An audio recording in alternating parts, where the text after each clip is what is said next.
Ikaw ba ay nalulumpay? Kailangan mo ba ng kaibigan? Halina at sumama sa Barkadahan kay Kristo. At ngayon, narito ang mga kabarkada ni Kristo.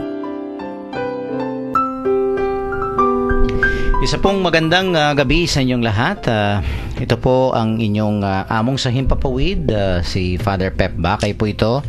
Ang director po ng Commission on Catechesis ng Archdiocese of San Fernando, Pampanga, no?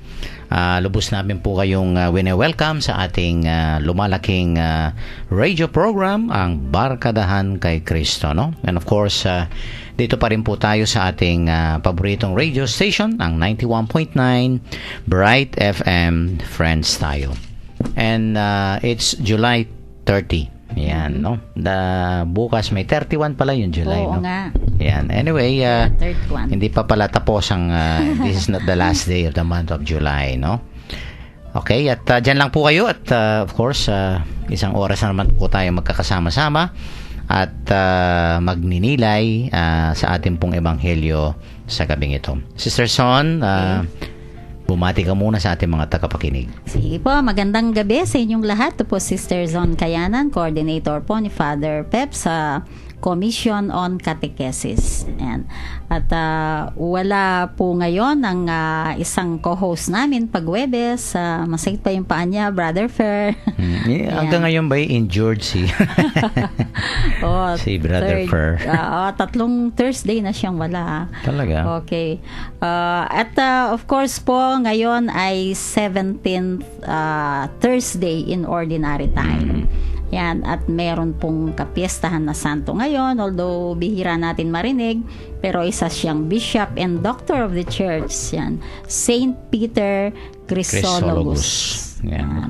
Pwede natin banggitin July 30, siguro. oo, mamaya mo. Yung kanyang maganda din ang ang storya. Oo, life story niya. Yan.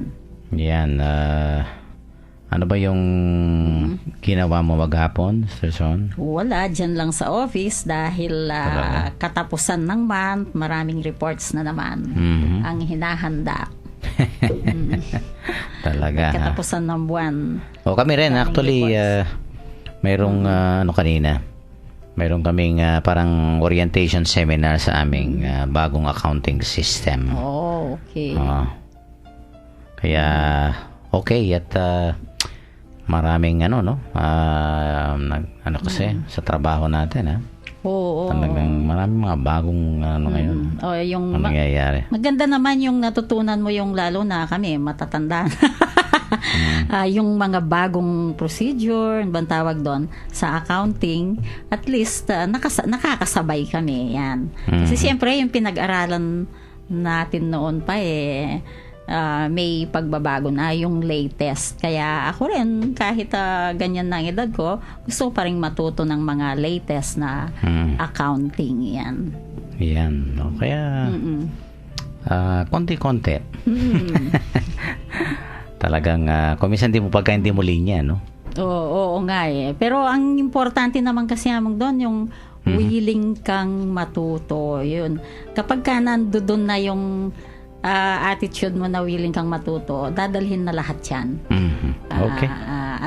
Hindi ka na mahihirapan. Basta kasi nandoon sa puso mo na gusto mong matuto Very good. No? Yan. Lifelong process ang learning, di ba? Oo. Hindi tayo tumitigil na mag-aaral. Mahirapan ka lang pag talagang ayaw mong matuto, tamad ka na, ganyan. Yun, mahirapan ka. Siyempre, dahil wala sa isip mo yung pinag-aaralan mo. Pero as long as very much willing kang malawak pa yung pangunawa mo, then walang mahirap.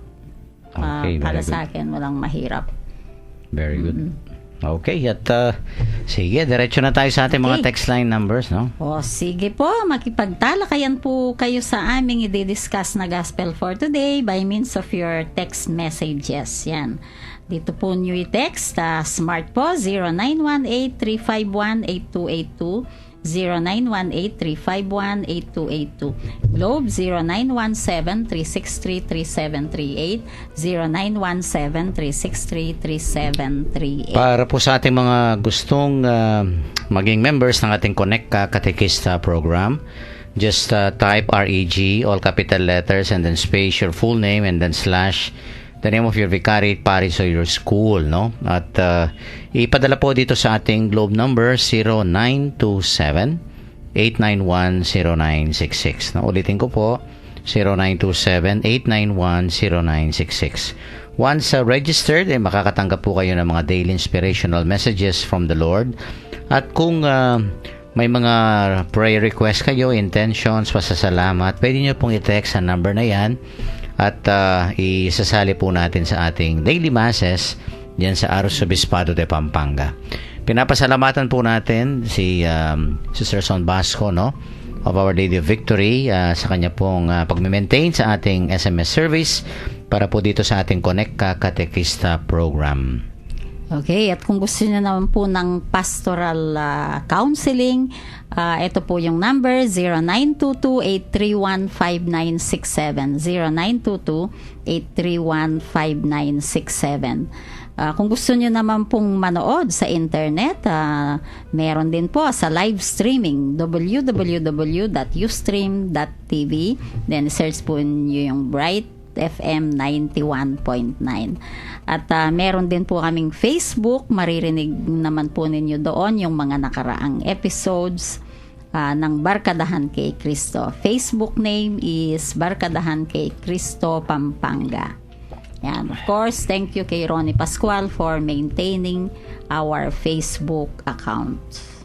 Okay, at umpisahan na natin, Sister Son, ating pagbasa sa ating ebanghelyo sa gabing ito. Okay. Pagbasa mula sa ebanghelyo ni San Mateo. Ang kaharian ng langit ay katulad din ng isang malaking lambat na inihagis sa lawa at nakahuli ng sari-saring isda. Nang mapuno ang lambat, hinila ito sa pampang. Naupo ang mga tao at habang tinitipon nila sa sisidlan ang mabubuting isda at itinatapon naman ang mga isdang hindi mapapakinabangan, gayon din ang mangyayari sa katapusan ng daigdig. Darating ang mga anghel, ihihiwalay ang masasama sa mga matuwid at ihahagis ang masasama sa naglalagablab na apoy. Dooy mananangis sila at mangangalit ang kanilang mga ngipin. Naunawaan na ba ninyo ang lahat ng ito? Tanong ni Jesus. Opo, sagot nila. At sinabi niya sa kanila, kaya nga ang bawat tagapagturo ng kautusan na kumikilala sa kaharian ng langit ay katulad ng isang pinuno ng sambayanan na naglalabas ng mga bagay na bago at luma mula sa kanilang taguan ng kayamanan. Umalis si Jesus mula noon matapos niyang isalaysay ang mga talinghagang ito. Ang mabuting balita ng ating kaligtasan. Pinupuri ka namin, Panginoong Jesus. Okay, parang ano ito, mong parable pa ba? Ito, no? Ayan. Noon pong unang panahon ang daming mga misconceptions about the kingdom of God, no po, yung kaharian ng Diyos. Ay iba-iba siguro, palagay ko yung mga tao noon ay iba-iba ang interpretation nila, no, iba-iba yung misconceptions nila. Kaya siguro ang Panginoon pag nagtuturo siya, palagi siyang gumagamit ng mga parabola, no. Actually po, kung mapapansin natin, ang gaganda ng mga kwento ng mga parabola, no. Kasi gumagamit siya ng mga simpleng salita, mga yung bang parang everyday na situation sa buhay natin, no? At yung mga nakikinig at nilalagay sa puso nila yung mga teachings ng Panginoon na naririnig nila. Ayun nga yung binasa ko na nako-combine nila yung mga old concept sa bagong teachings, no. Kaya sunod-sunod po yung mga parabola na naririnig natin sa mga gospels, no. At dito po kinumpara ng Panginoong Jesus ang kaharian ng Diyos sa isang lambat, net. Yan. Excuse me. Hindi internet yan, ha? Oo nga. Lambat, no po. Yung bang nanghuhuli ng isda and then pagkatapos na ando doon, puno-puno ng isda yung lambat, pagkadaong siguro, iisa-isahin ng mga fishermen, isa-separate yung mga good fishes dun sa mga hindi na pwedeng ibenta, di ba? Naalala ko among nung nasa Jensen. Di ba nagpunta tayo, namasyal tayo sa yung tuna, yung Ang Jensen's Rizon, ang capital tuna of the Philippines. Oo nga. Excuse me. Di ba dami mga cannery doon? Oo nga, kitang-kita natin yung mga isdang malalaki, no? Mga tuna na... Mga tuna nga yun kasi talagang well-known ng Jensen sa tuna. Pinapasok tayo sa loob and then doon na nakikita natin. Mas malaki pa sa akin yung mga isdang. Yung ibang isda, pinapasan pa nila sa laki naalala ko yun. Then may part doon na ganun nga, hinihiwalay nila yung daming isda doon sa mga malalaking basket, no? Ito siguro ito magandang, parang ini-inspection nila ito pwede pang ibenta, maganda ito, fresh na fresh, tapos ito naman ganyan, hihiwalay nila, no? Siguro po tayo to be included among the good, no, yung mga good fishes. Number 1, we need to work towards it. Kailangan trabahuhin natin kung gusto nating mapasama doon sa mga good fishes, doon sa mga pagdating ng end of time na ihihiwalay na yung masama sa mga sa mga mabubuti, no? And then number 2, siguro we should make an effort na mapabuti tayo. Although, of course, kasama yan yung grasya ng Panginoon. Kasi kung tayo lang, hindi natin magagawa. But with God's grace, magagawa natin, no? And then, yung pangatlo siguro, binibigyan tayo ng time to repent, no? To correct and change our ways. Kasi nga, makikita natin dito na ang Panginoon pala God is merciful and compassionate. Yan. Ikaw ba may karanasan ng mangisda? Wala pa. Although nung nasa Mabiga tayo nung nag-office ako doon, 'di ba? May palaisdaan ka sa likod. Kung minsan papasyal ako doon. Naalala mo pala 'yun. May naalala akong nahulog na pare doon.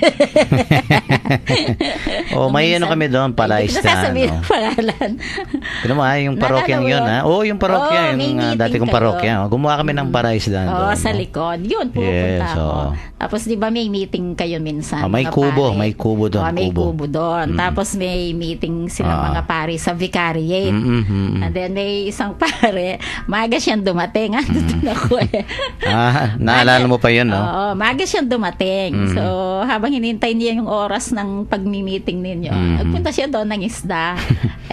Nadulas siya, nahulog. Yung may, ba yun? Yung may fishing rod. Oo. Tawa siya ng tawa naman Tapos yun, takbo siya sa banyo at naligo. Naligo ng dahil nga nahulog siya, no? Nakikinig ka. Anyway, the reason I asked that is, of course, hindi natin ma-appreciate, no, yung pangingisda kung wala kang karanasang nangingisda, no? Pero ito nga, parang lang ako doon. Parang, of course, itong parabolang ito malapit sa mga disipulo dahil many of them are fishermen, di ba? Oo, fishermen. So, kaya lang, ito nga, maraming mga, yun nga, yung fishing rod, or ito nga yung net. Sabi ng Panginoon, ang kaharian ng Diyos ay parang lambat, no? Parang lambat, So, parang yung lambat na yan parang yung the preaching of the word, no? The preaching of the Lord's teaching. Pagkatapos yung mga isda, tayong yan, the human race, no? At parang, yun nga, yung ihuhulog, no, ng Panginoon yung lambat, no? At tayo naman dapat mahuli. Yan. No? Pero alam mo, ako kasi kami nung mga malilit kami, mga bata kami, no? Kasi yung daddy ko Batanggenyo. No, sa Bawan. At sa Bawan, Batangas, dun sa lugar nila, nangingisda yung mga tao doon. So we have a lot of experiences sa pangingisda, no? Pagka maaga na magbabakasyon kami diyan sa Batangas, kami mga magpipitsan-pitsan. Pagkatapos nga, yung mga nahuling no? Mga yan. isda. Oo. Naku, talagang matutuwa ka. Matutuwa ka, Stressong. Tapos lundag ng lundag. Lundag sa mga lambat, no? Oo. Pero yun nga yung sabi ng ating ebanghelyo, may mga isda na kung minsan kailangan talagang itapon. Oo. O kaya namatay na, o kaya nabulok tapos na. ano pa sa lambat. Oo, at saka pumasok yung sa lambat. kung minsan may mga isdang hindi mo siguro makain, no? Good fishermen, they know good fish, no? Yung talagang ano. Parang diyan sa Candaba, no, nanonood nga ako ng isang news. Ay nagkaroon ng fish kill diyan. So talagang lumitaw lahat ata yung mga isda diyan, no? Anyway, na-sold na yata, no? Pero yung kagalakan talaga na pagka nakakuha ka ng maraming isda, no? You could see that sa mukha ng nangingisda. Kaya lang, yun nga, alam ng nangingisda na hindi lahat ng nahuli good quality. Good fishes. At ito nga ang punto ng ebanghelyo, no? Iba't ibang mga isda. At totoo naman. Sister Son. Ilagay natin sa simbahan. Yan, sige nga. Sige. Okay. Kahit sa simbahan, lahat ng nagtatrabaho, nagseserve, iba't ibang klase ng tao yan. Uhulihin mo. Uhulihin. Halimbawa, ikaw ang parish priest, no? Ikaw ang parish nag-i-invite priest. Nag-invite ka mag-serve sa kanila, maglingkod. Naku. All sorts of fish, no? Sige, ilambat mo na. Mag-volunteer na magtrabaho. No? At iba-iba yan. Ayan, iba-iba yan, Sister Son, no? May mga nega, may mga positive. Pagkatapos, darating ka rin dun sa punto, no? Problema ka. Medyo ihiwalay mo na. Alam mo na yung mga maasahan mo, yung mga, sabi nga yung mga pinupukpok, may mga ganyan, ha? Parang bang, ano ba yung, alam mo yung na talangka, yung, no? Parang talangka. At saka, siguro malalaman nyo rin yung mga, may motive na hindi maganda, di ba? Malalaman nyo rin. Later on, malalaman mo nyo naman kung yan, sino yung mga totoong malalaman mo. Tumutulong sa iyo. Ay, definitely naman. Meron namang may ulterior motive. Di ba? Malalaman. May mga ano nga dyan yung katak ng katak. Pagkatapos wala namang ginagawa. May mga ganyan, walang Sister Son. natatapos. Kung sino yung makatak, sabi nga. Kung hindi minsan natapos yung reports. Parang ano yan, yung, di ba, yung lata. Pag walang laman yung lata, maingay. Hindi ko naman sinasabing lahat ng maingay walang laman, no? Pero kung minsan may mga ganyan, no? So you get all sorts of people. No? Of course, we don't judge people, but it's a reality, no? Ito nga talaga, it's a reality kahit na sa pangingisda. Hindi lahat ng nahuhuli mong isda magaganda. A1 quality. No? Parang first class. Naku, kung minsan tatapon mo yan, yung iba, no? At ito nga sinasabi ng ating ebanghelyo. Ganyan daw ang kaharian ng Diyos, no? Parang yung naghasik ng binhi, di ba? Ito naman yan, no, hinulog yung lambat sa dagat. At naku, maraming ang nakuha, pero naman hindi lahat. Hindi lahat magaganda. Ayan. Yan. At ang tao yan, no, Sister Son. Minsan talaga, yan, may mga matitigas ang ulo, may obedient, may humble, pero may kuminsan ang yabang-yabang. Hindi maganda yung purpose, gano'n, no? Pero kailangan, yun nga, yung ako naman, ang ano dun pwede bang ma-recycle?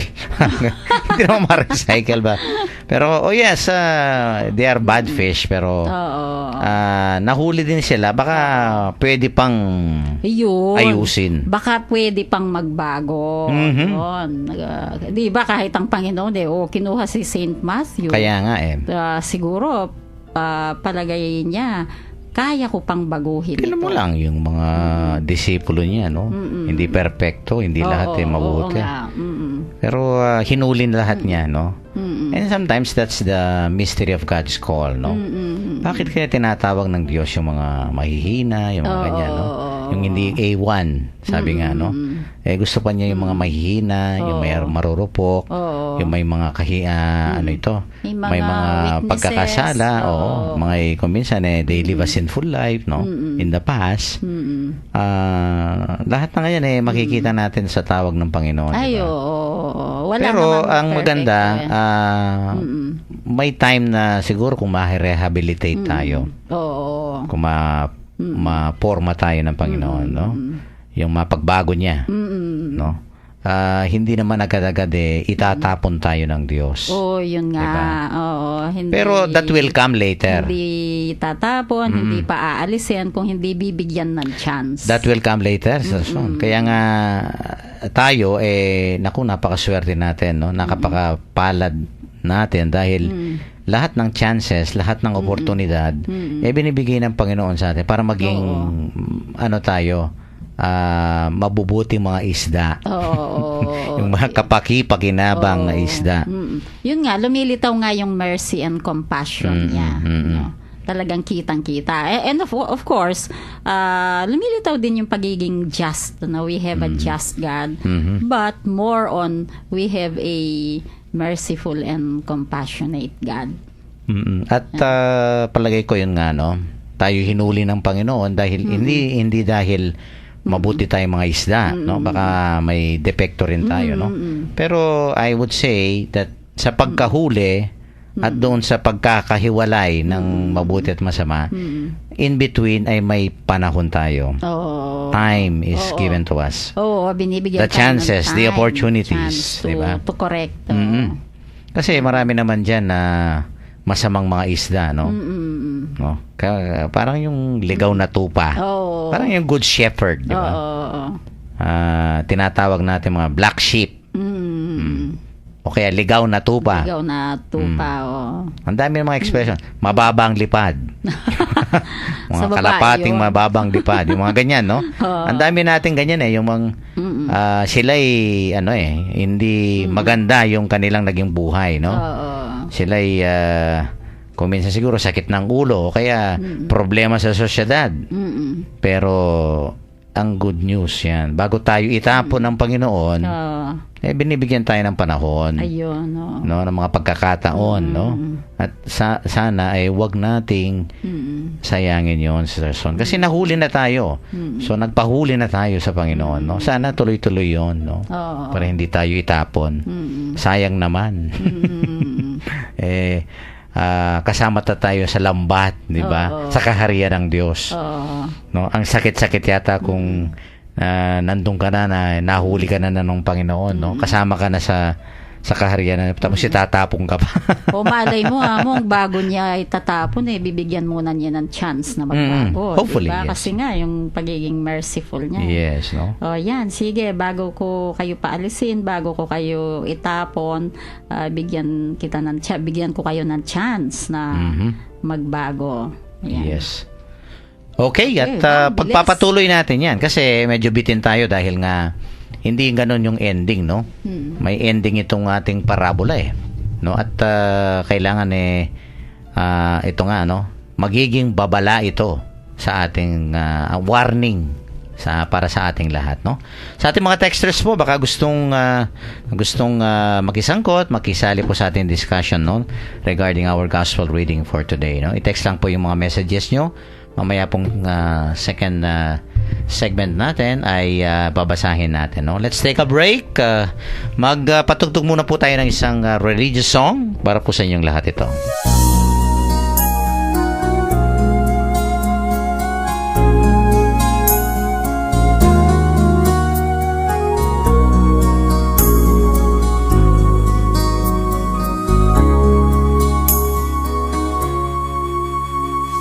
Hiram sa Diyos ang aking buhay.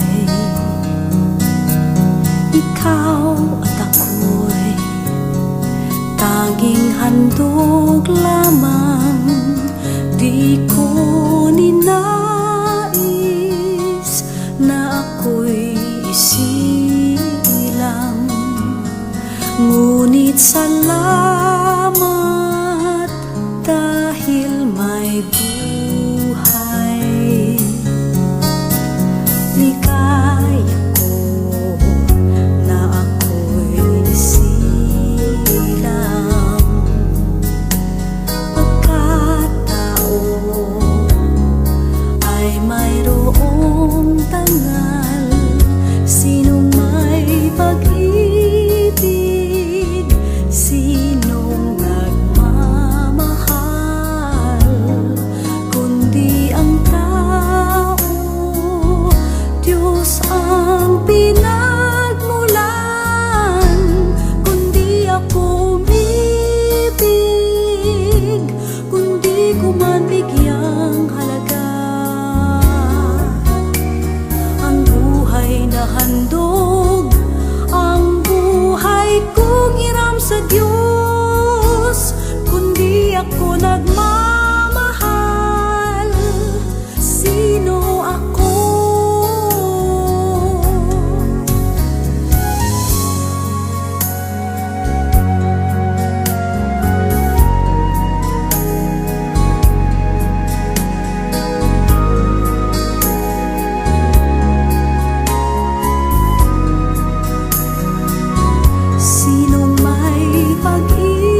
Babalik po ang Barkadahan kay Cristo, ang radio program ng Archdiocese of San Fernando, Pampanga. Yan,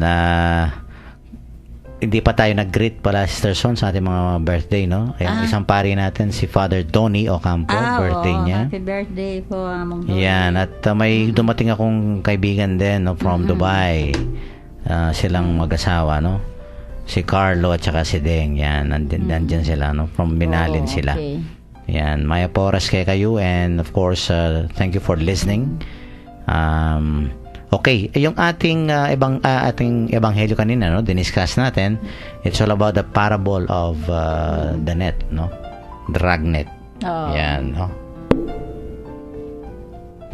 Okay. At yun nga, no? Parang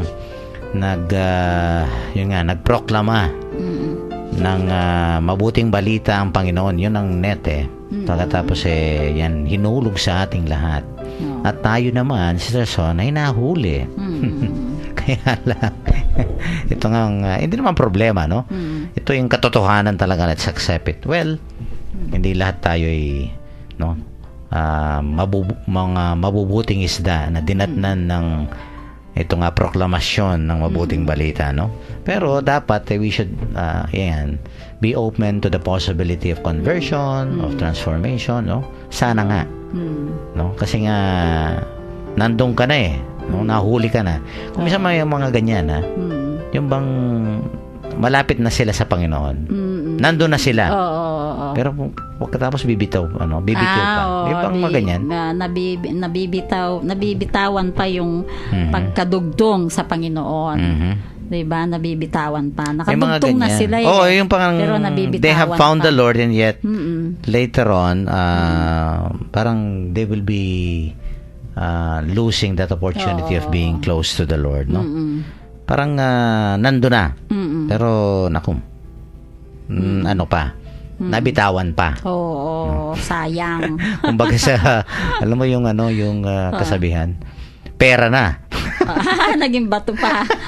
Parang ganun ba, no? Tama yun, ha? May mga taong ganun, no? Dati malapit sa Diyos, dati nagsisimba, dati very active sa ngayon biglang 'di ba? Sayang.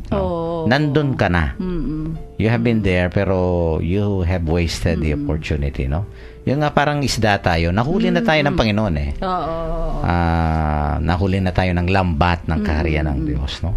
Pero kung minsan talaga, no? Hindi mo ito isang realization ko, no? Hindi mo ma-predict, eh. Kung ano yung mangyayari sa tao, no? Kung minsan napakabuting tao, pero bigla he ended up, 'di ba? Yung mga ganyan, no? Tayo tayo nalulungkot pag ganyan, no? Hindi na bali yung nagumpisa ka ng medyo tapos nag-i-improve, bumubuti. Tapos bumubuti, at tapos in the end naging close ka sa Panginoon, 'di ba? At hindi mo mabinatawan, no? May mga ganyan, 'di ba? Yung hindi dating nagsisimba, and then ito na nagsisimba na, natuto ng mas masama yung dati kang iba pagkatapos, then biglang yoko na, hindi na ako magsisimba. Biglang umatras ka at ewan ko ba, no? Pero may mga tao din hindi, merong ganun. May mga tao, no? At yun nga ang kumisan kinakalungkot natin, no? May mga texters yata tayo. Sige. Okay, let's make way for our text messages. Yung regular texter natin na nagsishare.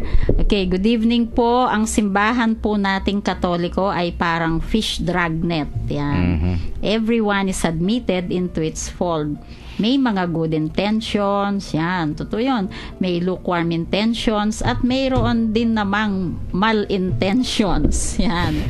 Everyone is admitted. Admission is but a starting point, not finishing.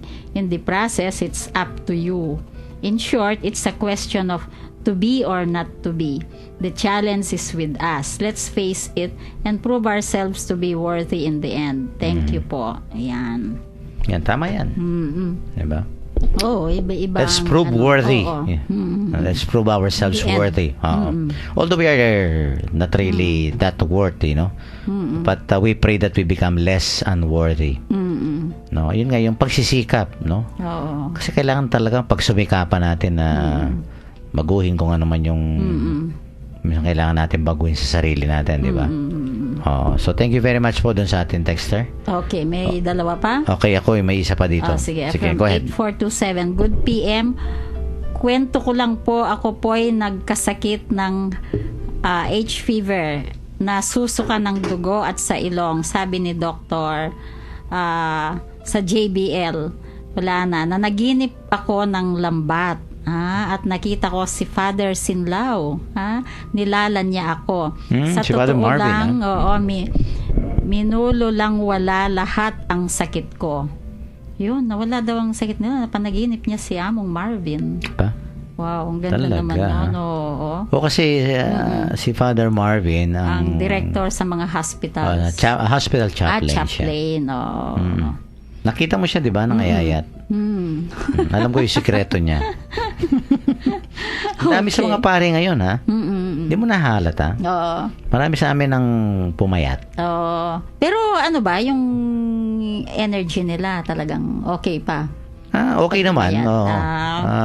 I think it's it's a good idea naman to, to lose some pounds. Oo. Mga unnecessary, fats yan sa katawan. Oo, ang importante, hindi nawala yung energy, no? Kanina umaga naririnig ko yung news na talagang grabe yung practice nila ngayon ng earthquake drill, 'di ba? Tapos sabi nung isang doktor na nagsasalita, ang chocolate daw nakakapag ng energy. Yan, nakakapagbigay ng energy. That's good, sabi niya. Alam mo ako I love dark choco yung akin. Dark chocolate. Oo, Mas yun healthy pala. 'yon. It's a healthier kind of chocolate, yung dark. Oo. 'Di ba may dark? Tapos may kumisa may milk, no? Oo. Hindi ko gusto yung milk, no? Yung dark choco. Energetic. Pang-energy That's right. daw. So, yun nasabi niya. Okay, thank you boss dun sa nag-text. Mayroon pa? Sige. Sa pa, kaya katamong Kapampangan, ing dragnet katumbas na pukot. Yun, ngayon ko lang narinig. Yun, pukot. Ngayon Anong ko lang pukot? narinig yun. Talaga? P-U-K-U-T. Mag-research nga tayo. Ngayon ko lang po narinig yun. Pukot. Mang Amando. Ang alam natin lambat, diba? Kapampangan, ing dragnet daw, pukot. Pukot. Salamat po at may natutunan kaming isang Kapampangan na Oo, ngayon word. pa, kahit na may edad na tayo, Stetson, ha? hindi natin Oo nga, hindi ngayon natin ko lang lahat narinig. alam ang mga Oo. Kapampangan words, no? Oo nga, kaya dapat talaga Pukot. i-preserve natin ang Kapampangan. Akala ko putut. Kapampangan words. Hindi, yun niya. Okay. So, yun, dragnet, pukot. Okay. Okay. Okay, isa lang yung akin, no? At ito about time, no? Siguro yung nasabi natin kanina from 0716, sabi niya, one of life's luxurious gifts is time. Ito nga. Time to pray, time to talk, time to listen, time to love, time to forgive, time to discover, and time to dream. Ayun. May you enjoy God's gift of precious time all the times. Yan. Yung time talaga napakahalagang yan, no? Yun nga yung siguro taking it from here, no, dito sa text na to. Ito nga yung panahon na kailangan yung pagbabago, no? Kasi of course darating yung panahon, yung time si Serson na naku, mawawala na sa atin yung gift of time na yan. Kasi nga whether we like it or not, sabi ng ating ebanghelyo, there will come a time that ito nga paghihiwalayin. Naku, ito judgment day na to. Kaya nga ito'y warning sa ating lahat, no? Parang isang babala itong gospel natin. At anong gagawin? They will the angels will come out and separate the evil from the righteous. Parang yung wheat and weeds ito, no? Yung 2 days ago yan. Oo. Okay? And then ito nga, the evil will be separated, no? Evil men will be separated from the righteous. Yung evil, naku, apoy. Oo. Lumalagablab na apoy, Sister Son, no? Pero alam natin kung saan pupunta yung mga righteous. Oh, of course. Diba? The kingdom of Yes. heaven. So parang ito yung reward and judgment, no, at the end of the age, no. Well, as I have said, it's really a warning because pagka hindi natin, we have not, no, really value the gift of time, the opportunities, lahat. Naku, itong hiwalay kung hiwalay. Alam mo ba yun? Yung sa segregation. Parang sa yun yung mga nag-away na Hindi, sa mag-asaway, basura walay, yun. walay. Ikaw naman, sa basura. Yung nabubulok okay. at hindi nabubulok. Oo, segregation. Yes, hiwalay kung hiwalay. Oo. Yan. Hiwalayan, Sister Son. Oo. Kasi kawawa yung mga basurero na hindi nakahiwalay ang tinatapon ng basura and then iniisa-isa nila. Ito yung bote na pwede pang ibenta, ito yung talagang hindi na pwede, yung kailangan nang itapon. Kuminsan nakikita ko yung mga ganun, nawa ko no? Yung ang hirap ng trabaho nila. Pero kailangan na talagang hiwalay, no? Oo, kaso yung iba, hindi pa rin talaga Oo. Wala tayong magagawa rito. There will come a point na mawawala na tayo ng opportunity. No? So, hiwalay kung hiwalay, no? At ito, may nasabi pang Panginoon dito Nasabi niya, therefore, every scribe who has been trained for the kingdom of heaven is like a householder who brings out of his treasure what is new and what is old, no? What is new and what is Yan. old. Paano kayang maintindihan natin ito? Oo. Mayroon ka bang interpretation dyan? Wala. Kanina yung sinabi Okay. kong pwedeng ano ba yun? I-combine yung old concept with the new teachings. Okay. Ano kasi ito parang yung scribe, Oo. lahat ng scribe, no? Yung mga scriba, natatrain yan, no? Regarding the law. How to teach the law and of course, how to practice the law. Oo. So, they're trained for the kingdom of heaven, no? Just like a householder, ito nga. Ang isang householder, parang, yan, yung, ano bang householder sa Tagalog? Yung Tagapamahala ng bahay? Tagapamahala ng bahay. Yan. Okay. Yung, Tapos, parang i-bring out niya yung treasure, no? Okay. Ano ba yung treasure na to? Pwedeng mga, ito nga, bago at luma. yung mga bago at luma. Okay, bago at luma, Sister Son, no? Yung mga treasures na to. But, they are treasures, no? At sa atin, totoo naman ito, ha? Of course, kung i-ano natin ang interpretasyon na to, ayan sa Bible, yung the Old Covenant and the New Covenant. Pero everything for me is really a treasure. Tayo yung householder na yan. No, we have to treasure all that the Lord has given us, no? His teachings, precepts, His commandments, no? Lahat ng yan mga treasure.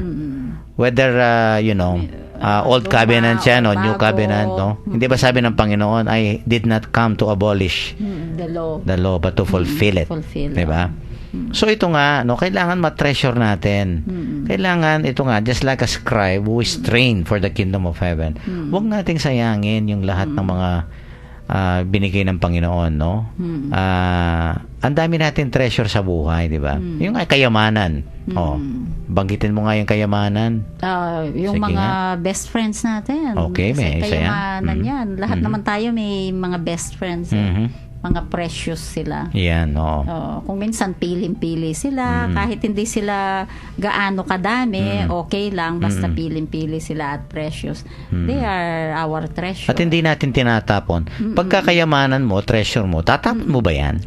Hindi. Hindi, di ba? Oo. So, kailangan pahalagahan natin. Ito yung parang interpretasyon ko dito sa sinasabi ng Panginoon, no?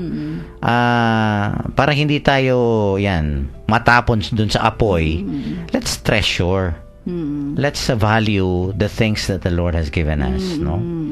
Ano man yan, no? Ito nga, old and new. Kung minsan nga, yung old, mas mahal pa, di ba? Oo. Parang vintage car. Oo nga. Just like wine, mga di ba? antique, di ba? Yan.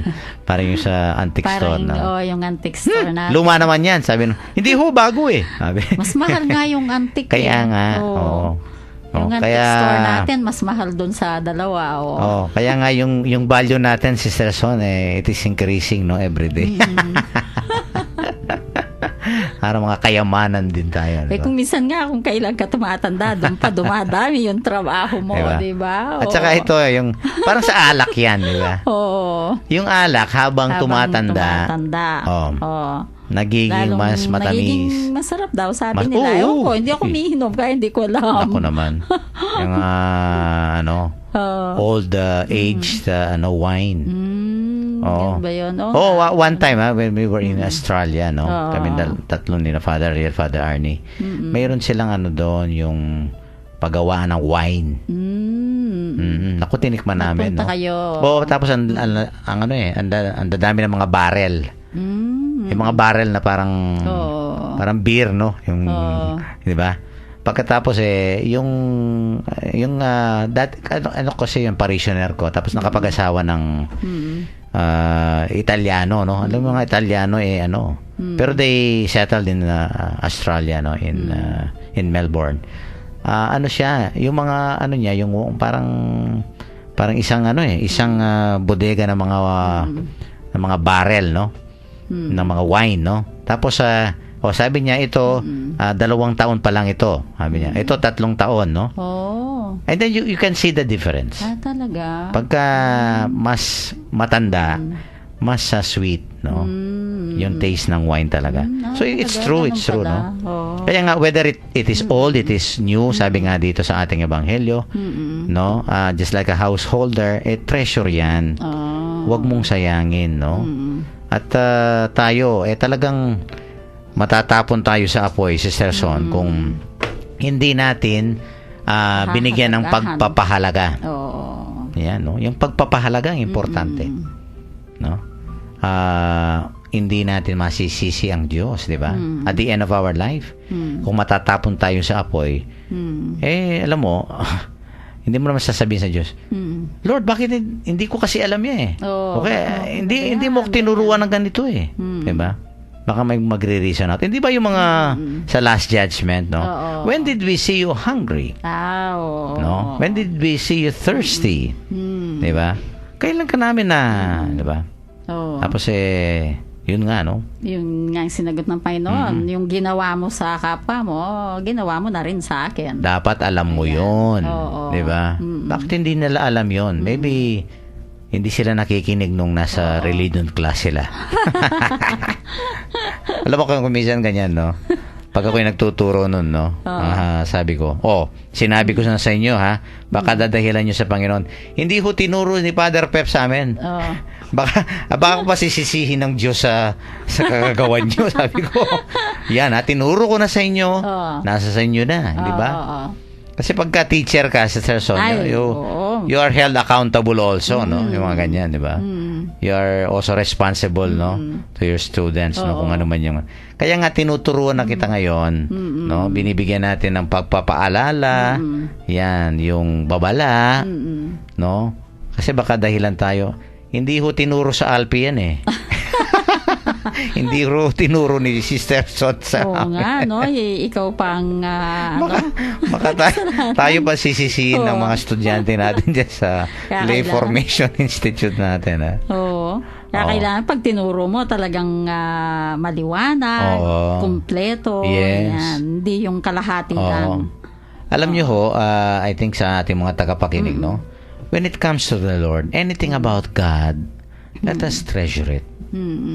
Everything that comes from the Lord, let us treasure it, no? Kung hunang gagaling sa demonyo, wag mo niyong yan. Pero pagka nanggaling sa Diyos, regalo, no? Buhat sa Diyos. At ibinigay ng Panginoon, let us treasure. Diba? Yan pahalagahan natin, sabi ng Panginoon. Otherwise, naku, no? Ako'y nasasayangan pagka may makikita. Pagka alam mo yung halimbawa may kumisa nga sa mga namamatay pag narinig ko yung nangyari diyan sa isang namatay, halimbawa binles mo, kumisa nalulungkot ako, what a wasted life, sabi ko. Yung wasted life means comment ng mga tao. No, it could have been a better life for this guy, no? Although you're just relying on the stories of people, no? Pero kung minsan ganyan ang nangyayari, no? Okay, may isang texter pa tayo. Medyo may humabol. Oo nga, from 3065. Sabi niya, good evening po. King panahon ngayon magkakasakit tamong manligo kareng tao, lalo na rin kayanakan. Yung kalaban niya pining social media, gadgets, etc. Tamo sasawa king panliligo, ikaladkad taya ing lambat ning kabanalan, Yapin. para datanging aldo dakal tamo aligo. St. Andrew Parish, Candaba. Very good. Nakakatuwa naman yung mga words na ginagamit. Sa Candaba, yun nga, yung may Oo. fiscal dyan nakita ko dun sa Oo. Pampanga River, no? Sila marurunong na mangingisda yun sa mga Candaba, no? Sa Candaba. Oo, yung Candaba Swamp dyan. Mm-mm. Yan. Well, anyway, gusto ko lang in a few minutes, Sister Sona, i-connecta dito kay St. Peter Chrysologus. Okay, sige. Siya ay isang obispo at doktor, no? Alam mo, Sister Son, siguro kung nang namahagi ng mga ano ba yan? Ng Yung grasya. grasyang Panginoon. Panginoon. Ito malaki yung bucket Nakasahod niya. siya. Nakasahod ba? Makasalod, Janine, Si expression St. Peter kasi yun, Chrysologus. Oo. Kasi ano siya, talagang wow, ang galing-galing niya, no? He has this exceptional oratorical eloquence. Gifted preacher. Yes, no? Ano siya? Doctor of homilies. Siguro ang gaganda Oo. ng mga homilies niya, no? Titingnan ko nga yung mga example ng homily nito, no? At he was consecrated a bishop, no? And then, ito nga, no? He practiced many corporal and spiritual works of mercy. These are treasures. Ito yung kayamanan na sinasabi ng ating ebanghelyo, no? And then, he ruled his flock with utmost diligence and care. Ibig sabihin, mabuti siyang administrador at pastor. Pastor. Isang obispo. Pastol. Pagkatapos itong mga paganism, abuses, i-counteract niya, no? Kung ano man yung masasama. No? Sabi niya, anyone who wishes to frolic with the devil cannot rejoice with Christ. Talagang ano siya, no? And then yung mga heretics, naku. Talagang ano niya, no? Dinipensa nitong si St. Peter Chrysologus ang simbahan, no? To preserve the unity in the church, no? Kaya talaga naging doktor siya, no? Ano pa yung mga detalye mo diyan? Yung nung nagkaroon ng disagreement concerning yung title ni Mama Mary as Mother of God, 'di ba? Yung Theotokos. And then may mga theologians na gusto nila ang tawag lang Mother of Christ, no? Pero during his time, ito yung kasalukuyang problema noon sa Council of Ephesus. At siguro napagtagumpayan niya itong mga na ito dahil nga sa pagiging gifted preacher niya. At yung pangalan niya, yung title niyang Chrysologus, ang ibig sabihin pala Golden Word. Kaya kinonfer sa kanya yung title. Hindi ba treasure yan, gold? Golden Word. Chrysologus means golden word. Ganda pala ng ng pangalan na yon. At ang maganda pa sa kanya, in-encourage niya yung frequent communion. Yun, napakaganda, no? At palagi siyang defender siya ng primacy ng Church of Rome. Kaya nga, yung the unity, no? Oo, yung the unity of the church, talagang, because there were a lot of heretics during his time, no? I think this is one patron saint na masasabi natin, he treasured all the Lord has given him. And then, he used all those treasures. No? Kaya talagang ito, Kaya tama-tama talaga sa gospel. At siya mabuting isda. No? And of course, he now joins, no? Itong nasabi natin mga saints in heaven, no? And he is being regarded as a doctor, no? Of the church. Okay, at let us conclude our beautiful episode today with a prayer, no? Lord Jesus, may your word take deep root in my heart and transform my way of thinking, discerning, and acting. May your spirit open my ears to hear and understand the word of God in the scriptures, that I may revere and treasure both the Old and the New Testaments, which God has prepared for all who desire to enter his kingdom of righteousness, peace, and joy. Help me to be a diligent and faithful disciple of your word. Amen. Amen. Okay, parang wala akong announcement ngayon. Ha? Kung Wala ka bang, ano lang, yung Alfie po sa Sabado, enrollment sa short course, yun. Ako hindi pa ako tapos eh. Oo nga. May yung mahabang courses, may 2 weeks pa sila. 2 weeks. 2 weeks ba? O, sige. Titignan ko. Hanggang August 15. I Yan. will shorten my class. Okay, enroll na po kayo para sa mga short courses Okay. bukas po sa Sabado. Sige. Paalam ka Okay. na, Sister Son. Sige, maraming salamat po. Ito po Sister Zon ulit. Nagpapaalam na sa inyong mga kabarkada namin. Thank you, good night, and God bless. At bangunin po natin ang napakaganda mensahe nating ebanghelyo ngayon, no? Tayo po'y mga isda na hinuli ng Panginoon, no? At naway, no, huwag tayong manatili mga masasamang isda, diba? At ito ho, binibigyan tayo ng maraming panahon, oportunidad at pagkakataon ng ating Panginoon. Let us treasure everything that the Lord has given us, no, and let us make use of them, no, for the service, especially of the church and of our neighbor, no, especially the poor, no, para po in the end, yan, no, mabibilang po tayo doon sa mga bibigyan ng lugar, no, sa kanyang kaharian, no, just like Saint Peter Chrysologus. Ito po si Father Pep Bakay, ang director po ng Commission on Catechesis ng Archdiocese of San Fernando, Pampanga. Muli pong bumabati sa inyo ng magandang gabi. Ingat lang po at maraming salamat po sa inyong pakikinig.